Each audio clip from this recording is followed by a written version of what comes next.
Welcome to Phil and Ted's Sexy Boomer Show. I'm Ted Bonnet, and there's an empty chair next to me. Phil's gone. He's gone. He's cavorting out in the East Coast, somewhere on a pleasure boat today. I think the Chesapeake Bay or something like that. At least that's what I could see in the photograph. Phil's out having a good time. God bless him. You're here for a good time, too, because we are going to have a very interesting conversation today with a good friend of ours, Keith Robinson. Keith's one of these guys who has done a little bit of everything. You saved David Bowie's butt on a tour once. You made Frank Sinatra come back from the dead for a fantastic show at Radio City Music Hall. You cut short films for Saturday Night Live for the first five seasons. The first promo that was ever of the show. And the first promo ever. Nobody knew what the show was, and neither did I. Of course, you were in New York at the time. Yep. And you're also, technologically, you've pushed the boundaries all your life, too. You were the first person in New York City to have electronic film editing with Avid. Yes. And I know that we broke some boundaries with the movie, the documentary we made, you executive produced, called Mau Mau Sex X, and we did that on brand new technology. Apple even couldn't help us with their own technology and told us we were on our own. Good luck. And thank God you figured it out, because you're also a genius, a Berkeley... A dropout. Interesting story about how you got into the film business as well because of Berkeley. And then you've also worked with 16 Academy Award-winning directors. Had worked in my place in New York. Woody Allen, Francis Ford Coppola, John Schlesinger, Martin Scorsese. Yep. And, of course, your friendship with James Brown and Rumble in the Jungle, When We Were Kings, the Oscar-winning documentary about the Muhammad Ali George Foreman fight 50 years ago now, that you turned into a movie and won an Academy Award. And your reward was quite interesting as well. We're going to get into the sordid details of that. So glad you could make the show. Thanks. One of the fascinating things about you is that you remember your birth. I remember being in the hospital when I was where I was born. Yes. I had my life has become what it is mainly because I had a tough first day. I was born with a ruptured liver. The obstetrician took me out the wrong way. I came out feet first. And he was drunk, right? And apparently it was late at night. It was like the 11-something at night of December 2nd. So I wound up with a ruptured liver. So he was at a bar somewhere when he got the call? Who knows? Oh, my God. Okay. But what happened was that they had to operate on me the day I was born. And, I had a ruptured liver, and bottom line is, when you're a baby, you didn't get anesthesia. Oh, my God. They gave you this curare derivative that just paralyzed you, so you couldn't respond. Squirm. Yeah. And that's it. So I received last rites for my first time. Wow. Then. And oh my God. But I survived, and I was in the hospital for well over a month.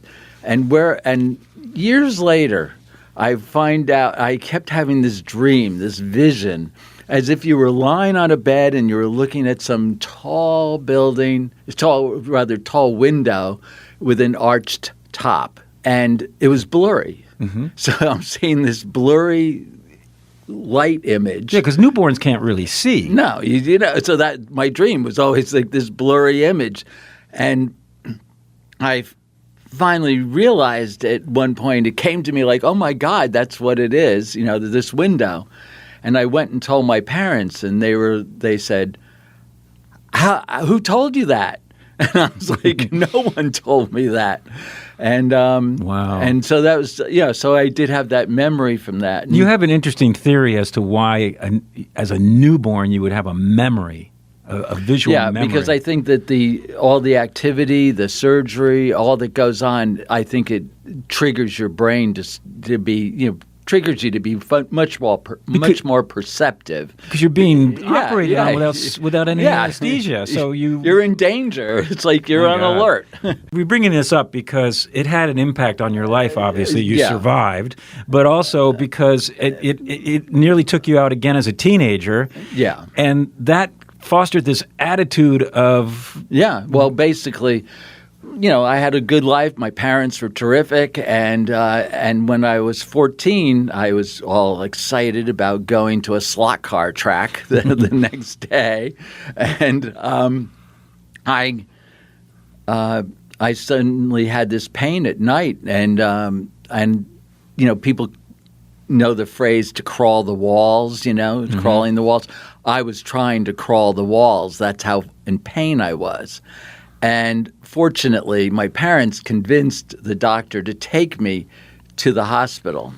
And I went there and I had an out-of-body experience where I actually could see above when they had me on the operating table.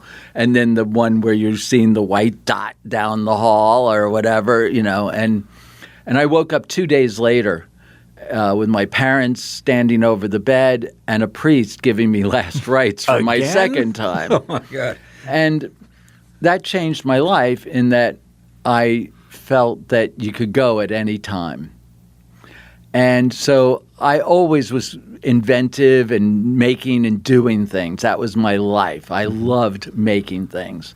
So it made me have the idea that I'm just going to make things. I'm going to do what I can do or put myself in situations to be able to do things, whatever it is, at whatever chance I'm going to take. To prove that, one of the things you worked on, the Sinatra project, 60 Minutes devoted an entire segment to your quest and discovery and creation of this, Sinatra Afterlife concert. Yeah, when the idea of it first went to Radio City Music Hall, they did that. It made me take chances. Like I only applied to one school. I applied to Berkeley, and I'm from New York, so I'm an out-of-state person looking to apply there. I worked in electronics stores, and I taught myself electronics, and I repaired stereos and stuff next to guys that were like 30 years old, or whatever, and I was like 15. I went to Berkeley and I filled out my class card and then found out that because I never read instructions, that the classes I had chosen all had a 2 in front of them. So they were graduate classes and they told me I couldn't take any of those. So I just stumbled through Berkeley for a while. I felt I could be someplace better. And I was disappointed too, but I even took bowling.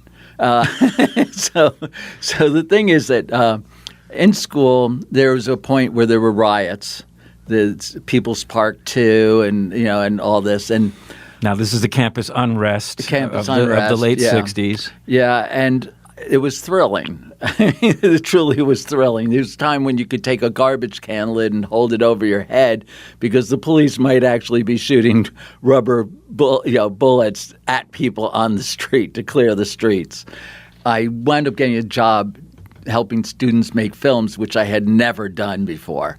And so I sat in the library on the weekend to read a handbook for the independent filmmaker and read the book, showed up for work, loaded the camera with film, lit the subject, which was some kind of rodent on drugs for a class in school, shot it and fell in love with it. And also with the fact that I toured with the CBS crew from Los Angeles, I believe, that was dealing with the riots issue.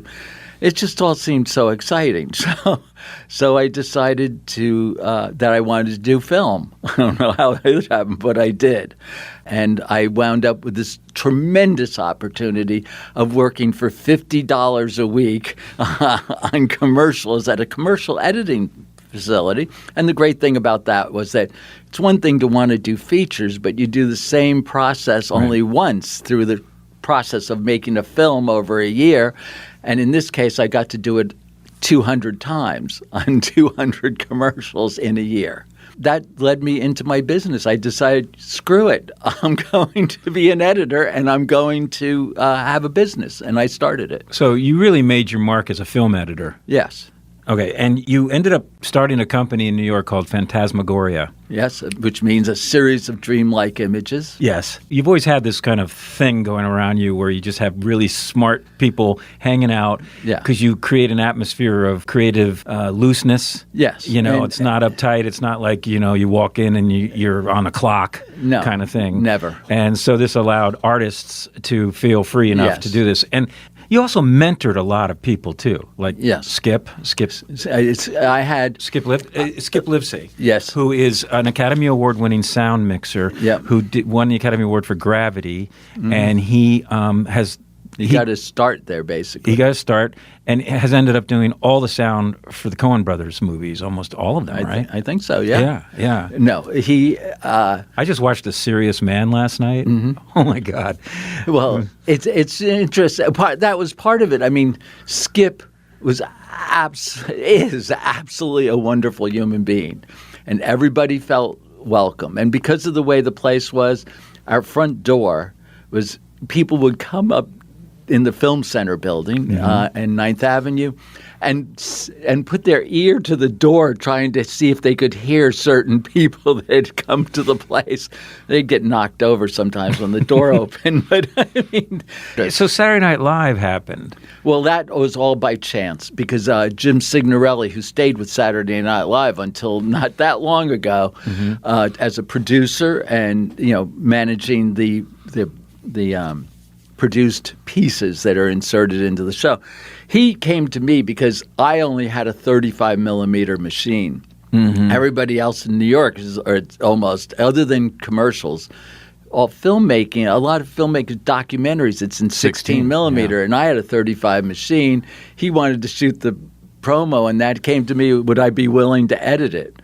It's totally by chance. So we worked together, and then we worked together a bunch for 5 years. I went and saw Saturday Night yesterday ahead of this because you had said you went to see it. Jason Reitman's film about the very first episode of Saturday Night Live leading up to it, the last 2 hours before airtime. Well, yeah. Something like that. The day of. The cast was amazing. It was.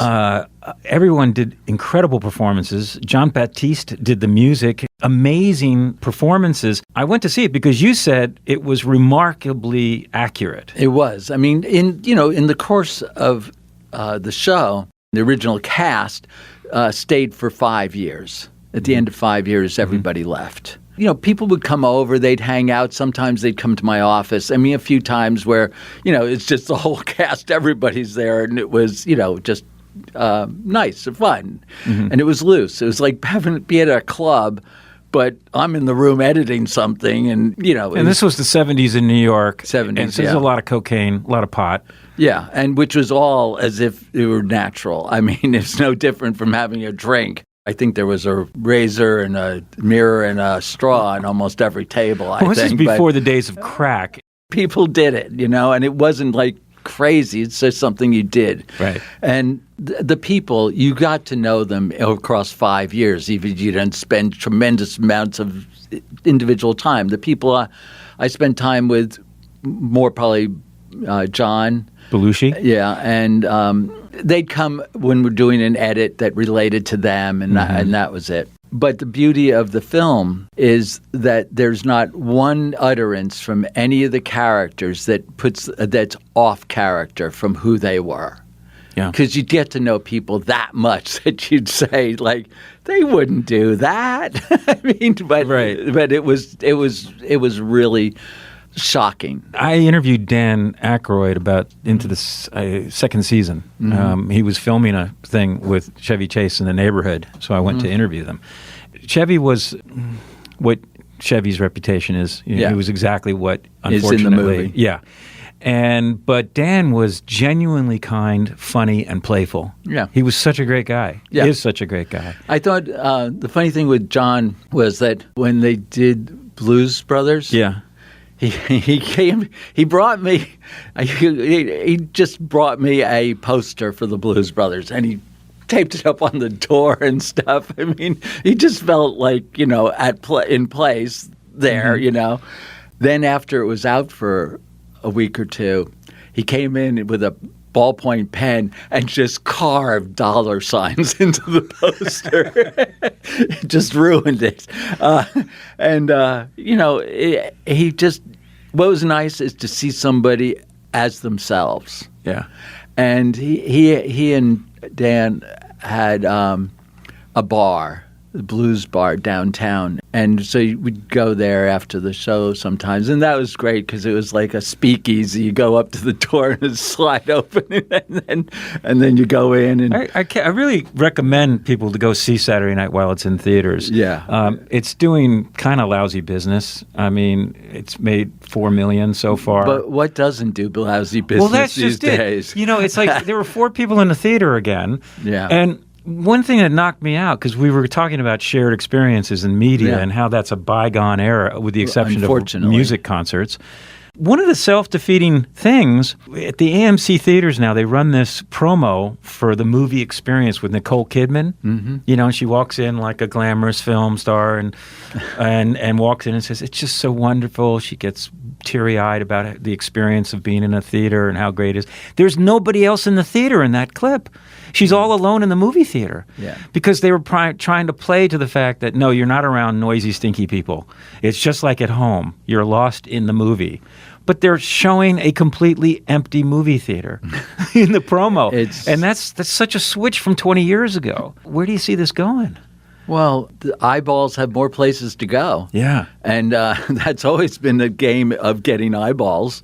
And, you know, whether it's promotion of movies or whatever. Mm-hmm. But the lack of shared experience is a big loss. And for that, because of the reason I can't alter it. I mean, I have ways of getting attention of things. Like I use YouTube. Mm-hmm. And I have over 70 million views on my channel. And, you know, it's, you know, but, you know, that's all great. But actually what I love now probably more than anything is theater. You know, it's the same principles that go into theater as it was for film. In all these situations, when you do any project, I look at the situation. I want to know what it is you want to say, who you're communicating with, and what the venue is. And the venue could be, you know, an auditorium. It could be television. It could be a pair of AirPods. Any of those things. Yeah. And so those are beginning points. The principles of storytelling and presentation. Yes, and the second set of principles for storytelling presentation is the who, what, where, when, how, and why, which a lot of us probably heard that in elementary school, like the 5 W's or whatever, right? And that's the way I always look at things or start with things. You know, a lot of people come in and go, I just need you to edit this. I need you to do this or do that. But I want to know all those other parts. And sometimes the people that come in don't have those parts together, but you can help to bring those parts to it. That thinking is universal through whatever format or whatever way of showing you that you have at hand.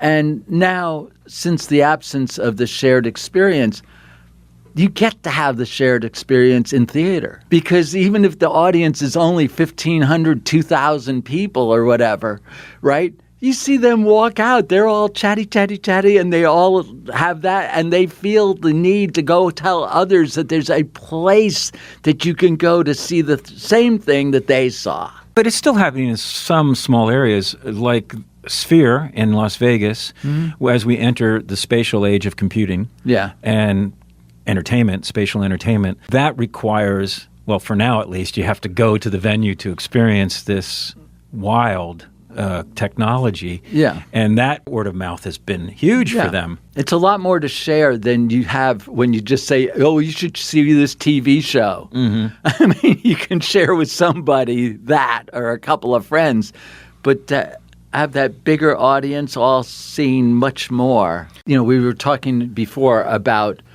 shared experience. Right.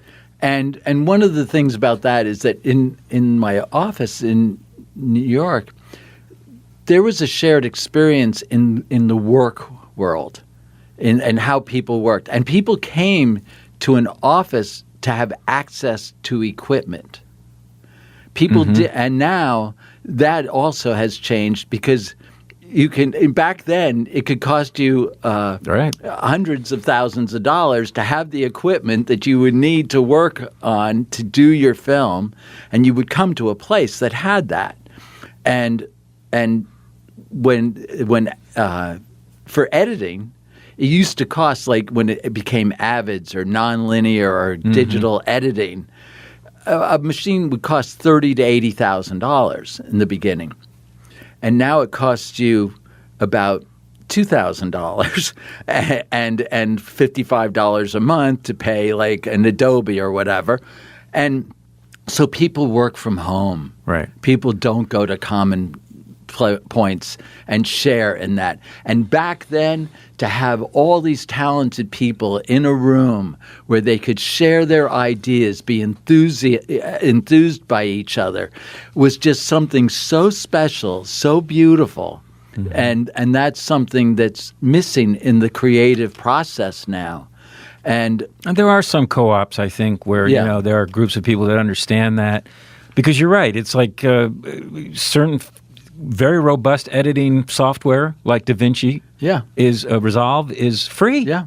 All you need is a decent computer, and that's not even all that expensive either. No. But the problem that you're talking about, really frees people, but at the same time, it contributes to the isolation.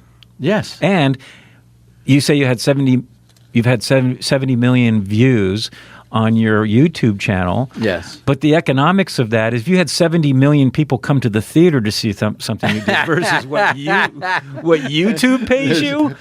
No question. I mean, that's a huge thing, We should talk a little bit about David Bowie. Yeah, with David Bowie, they had this idea. Sound and Vision Tour. Yeah, I guess I was just approached to determine how one could shoot David Bowie performing a song and have it synchronize on stage. Mm-hmm. I figured that out. I mean, it's part of my electronics thinking, whatever. So he was about to go on tour with Sound and Vision. Oh, yeah. Well, this is what happened. It all came together, and then I got a phone call the night that they were loading in at the Teaneck Armory in New Jersey, which I never, before that night. Huge building. They're huge. They rent that for rehearsal. Yeah. Uh-huh. So I get a call saying it's not working.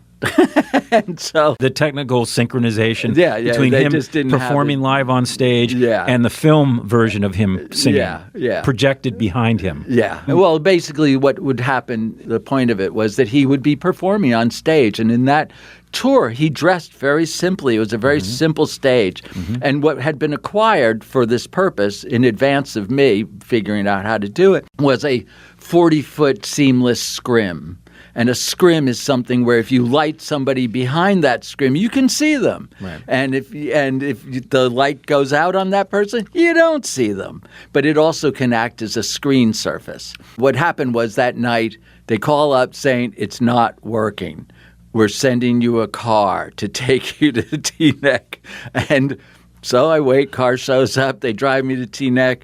I find the entrance. I walk in, and the whole mass of people on this tour are standing there staring at me as if I'm walking to the gallows. And they told me what the situation was, which I already knew from the phone call. I looked, checked the equipment, looked around, walked back. They're still standing there in mass, and I just said, I can fix this. I didn't see David Bowie there that night, but he was behind me. And he said, get him anything he wants. I had to have him play each song twice. So he did his whole set for you twice. Basically, yeah. That's a lot of work. Yeah. And it worked. He was so nice. He had that attitude. We have something here. We've got to get it done. We're going to do this, and let's do it calmly, and let's get and work our ways through this. And that's the way he was. He was that way. He's fantastic. Yeah, there's a wonderful documentary on Max right now about his last 5 years. Yeah.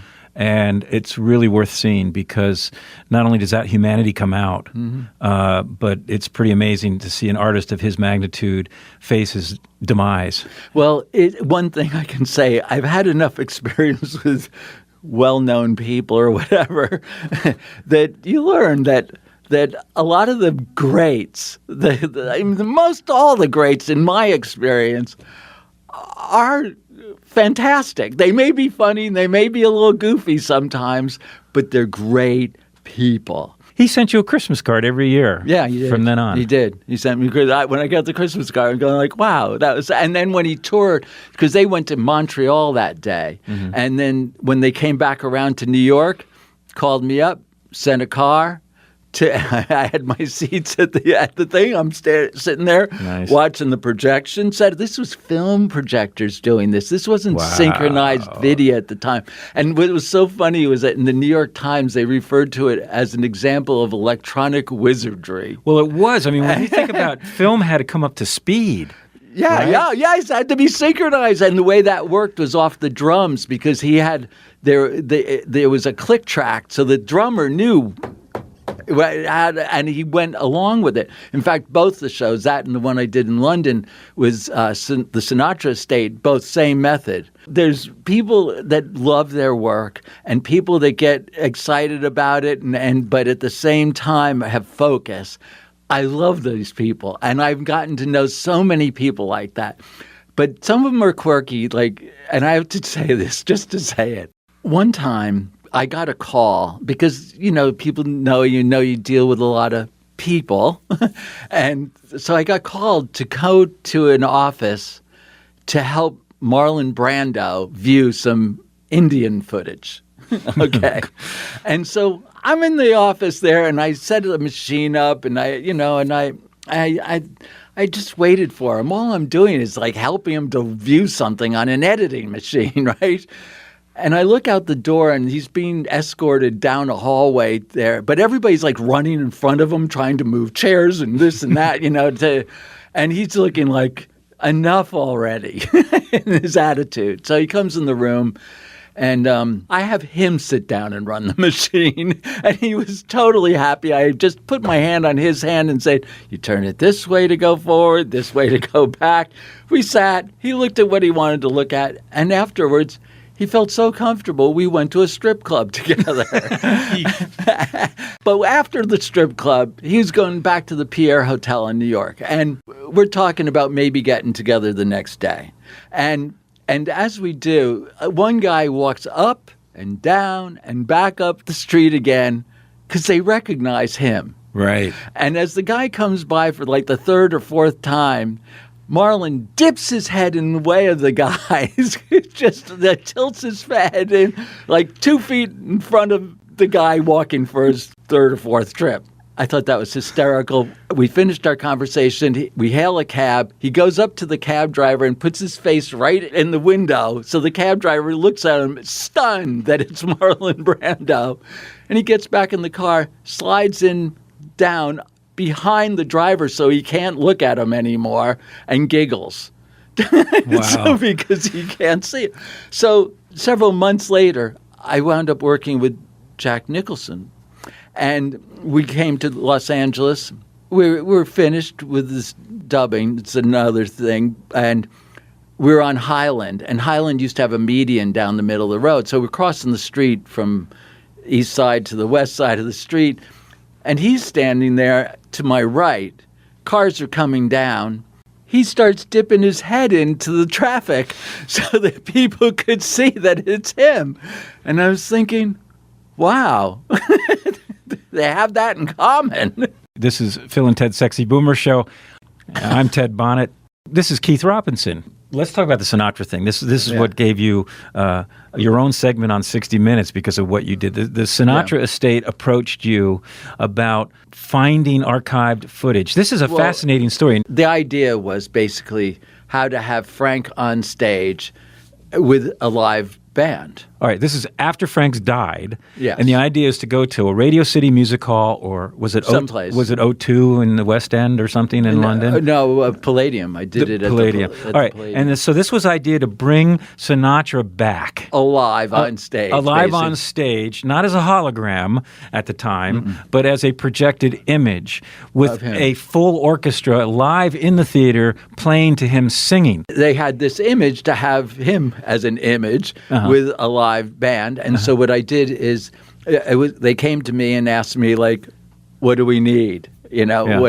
So I wound up going through his vault. I'd go through all the elements there. I'm like, nothing here. I mean, and then I saw these cans on the floor that were apparently destined to leave. and we've got a machine in the vault. And there it was. He had shot, because he was getting popular in the 50s again, that he shot in 35 millimeter himself, just singing a cappella, because he just had the piano downstage for tempo. That was it. So what he wanted to do is preserve his performance in So, the highest quality available at the time, which would have been 35 millimeter film. Exactly that. So we covered the film. There was a process to doing that, and it was funny because nobody knew really that process, but I did. It was with Glenn Miller's arrangement. We had a 20-piece orchestra. I wound up doing the show in London. It was attempted in Radio City Music Hall, and then they got an arrangement to do it in London, and that's what I did. I went there, and So you synced it up like you did the Bowie tour. Yeah, and basically it's a click track. So what happens is that the conductor has the click track. So as soon as the track that's running, the guide comes, bing, it's click, click, click, and the conductor does it. And I remember the first day of me seeing that, the 20-piece orchestra sitting there, conductor comes in, everybody ready? This is their first time to play together because they hired all great musicians, not a group of people that had played together. It came out and you're like, oh my God, that's spectacular. I think you can search online. Probably you could find the 60 Minutes segment, which explains the story about Sinatra. Tony Bennett came to the show, and at the break of the show, I would go to this room where any special guests would go to, and I remember he asked if it could be done for him. And at that moment, I suggested that we record him in 3D for the future, but it never happened. But anyway, it was really a great time, and also working in England is a great experience. Yeah, I had worked in England the first time when I was a kid. That I worked at Pinewood because I was asked to re-edit a feature for Columbia. And, the work ethic there is mind-bending. I mean, it's just magnificent. We got to get to Rumble in the Jungle, When We Were Kings, because that's an amazing story about, this is an Oscar-winning documentary you did, and a real tale of show business woe. Oh, my God. One of the great all-time documentaries, which was called When We Were Kings. Yeah. This was a documentary of the Rumble in the Jungle, the famous heavyweight fight between George Foreman and Muhammad Ali in Zaire. In 1975, they came back from Zaire with the footage, and I was asked if I could rent them a machine. And my business had built up pretty quick. Yeah, you were making a good living in New York renting out Avids. I would rent Avids, but I was also the big thing. My thing was the transfers, the audio transfers and stuff like that. Spike Lee, when he was a student, used to go work at the editing machine upstairs, another editing rental place, and he'd come downstairs. I remember that, to do transfers for his stuff. But they rented a chem from me, an editing machine that has multiple screens. I saw the footage by chance, just a little bit of it. They were on the Upper West Side of Manhattan editing, and of the fight in Zaire. Of the footage from the event in Zaire was a huge festival. It was like a Woodstock, but in Africa. Mm-hmm. And you had great performers like B.B. King, James Brown. All really fantastic performances, and then there was to be the fight. And the fight was supposed to be coordinated to the event of the music and all. Mm-hmm. But then there was the accident before, and so the fight was delayed. Accident? With Foreman got cut. Mm. And so anyway, I saw the footage. I never saw it again. They returned the machine, and the film never happened. Mm-hmm. And Leon, who is Leon Gast. as the director. Yeah. Basically what they had in Africa were like 5 great documentary crews, because there was so much to cover, and they were allocated to cover what they did, and so you got fantastic material. But anyway, the film never happened then.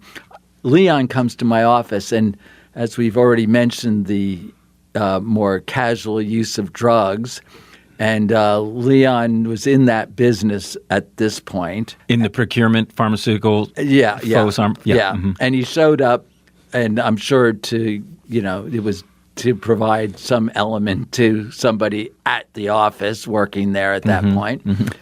And I said to him, whatever happened to that film? And he goes, oh, nothing, it didn't, And I said, well, where's the footage? He had some in his basement. And I said, well, why don't we bring it here, to look at? And this was in October of 1983. So he brought the footage, and I wound up tinkering with it, and transferring what I could and just viewing it, just spending time with it. Eventually, there was enough material to have a sense that something could come of it. There was originally 400,000 feet of film. The practice, hanging with Ali, because a lot of the good footage came after the cut, and so because they still hung in there, they had to stay there in Kinshasa. And so anyway, I got to the point where I'm thinking, we're going to make this happen. It started to put music pieces together. And the music pieces wound up making DVDs of music. B.B. King, Fania All-Stars were there, Pointer Sisters were there, and it was just fantastic. Yeah. These things are still distributed, and they exist. But then there's the idea of the film itself. And so we started to put that together, and I realized, you know what? We need more information. So I hunted down legal materials and all that stuff. So you took it upon yourself to take this footage that was just sitting idle. Yeah, I paid for all the transfers to transfer it all to video. And then you edited what became When We Were Kings. Yes, and Leon would help a little bit. It got to the point where you knew that you wanted the people that were at ringside to be interviewed about their experience of being there for this fight. And that element was not part of it yet. And so I wanted that to happen, but I needed to clear the rights and everything beforehand. So I went to this lawyer who was going to do this, and in fact decided to make him a partner with Leon, myself, and him, because at the beginning, Leon and I established ourselves as 50-50. I mean, it's his... On the film. Yeah, on the film. Anyway, the situation worked out. The lawyer wound up making himself the copyright holder of the film. The lawyer did. The lawyer did. Nice. And he did that with Leon's knowledge and not mine. And we actually sat in a room, read through the contract that was for the three of us. And then he goes, well, do you want to do this? And I said, yeah, let's do it, because we read it out loud with the three of us. And we went behind his desk, and he had all this stuff on the front of his desk, which he normally didn't have. And he had collected the papers from us. So we all got up to his desk, and he just flipped the corners of the pages, and we signed the contracts, all of us. Right. And then we sat down, and he goes, I'll hold the contracts for you guys. Well, like that. Well, I wound up having to deal with something with the lawyer, and all of a sudden I get sued for $5 million for interfering with his copyright. He had switched the contracts that we signed to another one that made him the copyright holder. A shyster lawyer. Yeah. You should have called Muhammad Ali. He would have taken care of the business. Well, no, I went to these top lawyers. I'd go, and basically you describe the situation as I just did. And they tell them, and they go, "Oh, okay, yeah, we're interested." You have to get to see if they're interested at all. And then at the end, they say, "So who was it?" And I tell them, David Sonnenberg. And when I told them that, they go, "No, he'll write his own motions, and you'll never be able to afford it." So he just took it. Yeah. So you made this movie, and they. Well, took it. I got it to that point. Yeah. It still needed to have the interviews. Yes. And so I remember when that happened, I said to him, we still need the interviews. And he said, no, we don't. It's enough the way it is. Oh. And I knew it wouldn't be. And so what happened is ultimately the interviews were done and not directed by Lee. But anyway, that all wound up happening. And so it's a great film. And the reason I didn't take it further or get really do anything more about it was that, like I said, that if there's a litigious atmosphere to something, distributors don't want that. That's right. And so I spent the time and effort about this for 8 years of my life. So it was more important to you that the project get out there. That it be done. And I knew that it wouldn't get there without the interviews. And besides, they didn't get to hang out with James Brown. Well, that up to the point of doing it, I'll tell you those two quick things. Is that one, during the process, you wanted to get people, and so I would go and hunt down James Brown whenever he'd appear in New York, and eventually we wound up hooking up, and he'd call me on the phone. He was an amazing guy. One day, when the first time I went to see him, he's leaving, wanted me to go with him to a concert he was doing, and we smelled some guy smoking pot up the street. He giggles and goes, "Watch this," and he walks up to the guy, and the guy's facing the wall. He taps his shoulder. Guy turns around and he goes, "Put that down, down," and stomped out his joint. And I mean, he was just a goofy guy, but he was brilliant. Yeah, and I'd say fairly most interesting, uneducated person I've ever met, for sure. Amazing. Force of nature. Force of nature. Fantastic.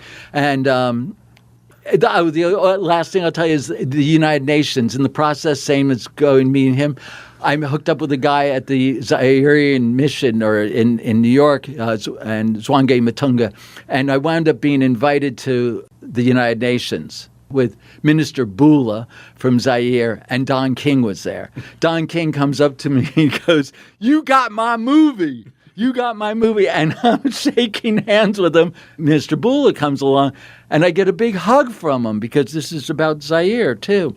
And then I realized I'm in the United Nations, and I've just shook hands with a guy who strangled somebody to death. And I got a hug from a guy that some claimed had killed many. What, and quit show business? No. Yeah. No way. Well, we're out of time, Keith. It's funny because you've been working on this really interesting project about Buffalo, New York. Yes. And how they're being buffaloed. The people of Buffalo are being buffaloed by rich welfare queens who want to build a stadium for their big football franchise on the people's dime. That is true. So thank you for continuing to fight the fight and tell the real stories. Keith Robinson, our guest today on Phil and Ted's Sexy Boomer Show. We'll see you next week. And also go to sexyboomershow.com if you want to hear some older shows. Lots of interesting conversations there. Thanks again. We'll see you next week.